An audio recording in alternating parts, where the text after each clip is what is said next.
All right, Tesla fam, let's talk about valet mode, when to use it, and why it's such a game changer.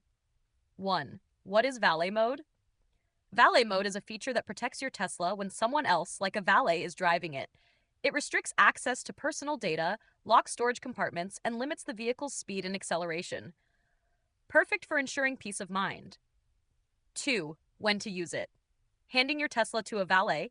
This is the most obvious scenario. Valet mode limits the car's performance and hides sensitive information. Loaning your car. If a friend or family member borrows your Tesla, valet mode ensures they don't speed off like they're in a racing game. When parking services handle your vehicle. If you're using a service where others will park your car, it's a smart way to maintain control over access. 3. How to activate it. Simply tap the controls menu on your Tesla's screen, select safety, and toggle valet mode. You can even set it up with a pin for added security.